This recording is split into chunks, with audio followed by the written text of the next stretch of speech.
धन्यवाद। 9 मिनट से मैं कई सारी चीज़ें सुने तो बड़ी अच्छी बात है। संजय जाट जी बहुत ज्ञानी है, उनका मत है, उनका मत का मैं सम्मान करता हूँ। हाँ, अब ये अलग बात है कि उनका जो मत है उसमें कहीं पे भी सच्चाई नहीं है। 2-3 उदाहरण दूंगा। 2014 में कितने लोग इनकम टैक्स भरते तो आज कितने लोग इनकम टैक्स भरते हैं?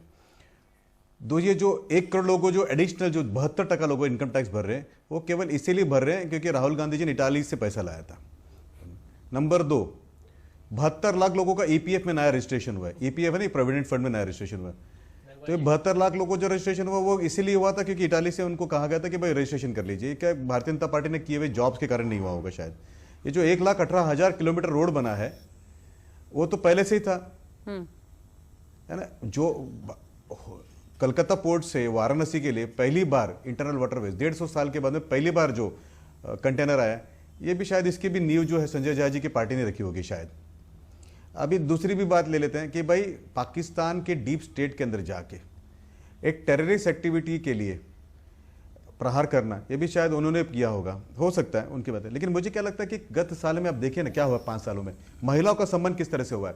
एक तो जो है एमएल मैटरनिटी लीव की जो इंक्रीमेंट है 3 महीने के बदले में 6 महीने देना, महिलाओं को समस्या होती दोनों करते में। इसके बारे में सेंसिटिव कौन है? तो प्रधानमंत्री जी है।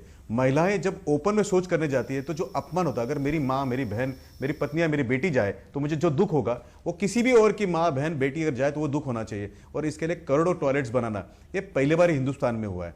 18,000 गांव में पहले बार बिजली आई है और 8 करोड़ बहनों को पहला गैस का कनेक्शन मिला है। अगर तो आप इसको कहें कि जुमलों की सरकार है तो फिर संजय जी को अपनी हिंदी की व्याकरण बदलना पड़ेगा। जा रही हैं, ये आप पूरा चुनावी प्रचार यहाँ पर करने लग गए, पर कि क्या हुआ है क्या नहीं हुआ है।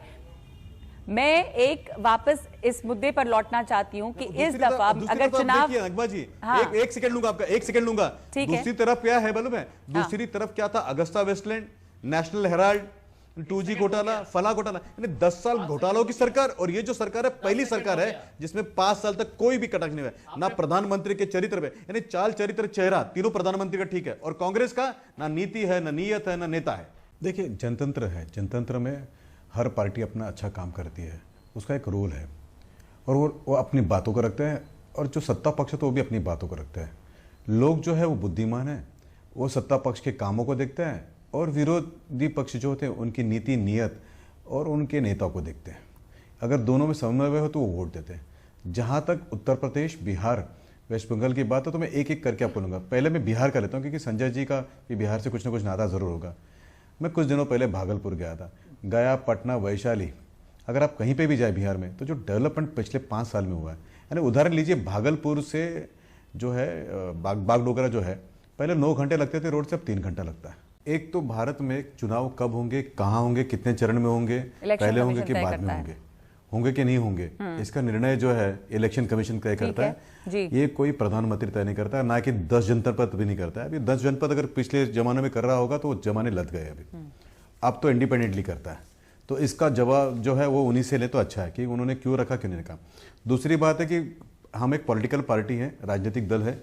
अगर चुनाव होते तो हम भी दमखम से वहाँ पे लड़ते, जब चुनाव नहीं होते तो हमें भी अपनी जो बात है रखने का मौका नहीं मिलता है, तो हमको भी दुख होता है कि चुनाव क्यों नहीं हुए। अगर चुनाव होते तो हम भी अपने प्रत्यक्ष वहाँ लड़ाते, अपनी बात वहाँ लोगों के सामने रखते, और हम भी अपने आप को आजमाते वहाँ पे।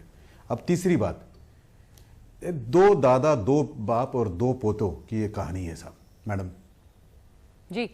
शेख अब्दुल्ला, फारूक अब्दुल्ला, उमर अब्दुल्ला, फिरोज भाई, राजीव भाई और फिर राहुल भाई।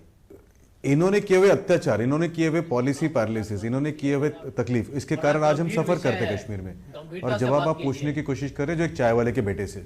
मुझे इतालवी शिक्षित 10वीं पास लोगों की जवाब देने का मुझे बड़ा आदत है, मैं दे दूंगा। लेकिन मैं फिर से बात बताता हूँ कि भारत है ना बहुत ही, मतलब जिसको हम अंग्रेजी में एक शब्द कहते हैं अनफॉर्चुनेट देश है, कि जहाँ पे हमारे खुद के नागरिक जो है वो रिफ्यूजी है ना। सारे कश्मीरी हिंदू हिंदुस्तान में आज आश्रित है, रिफ्यूजी है।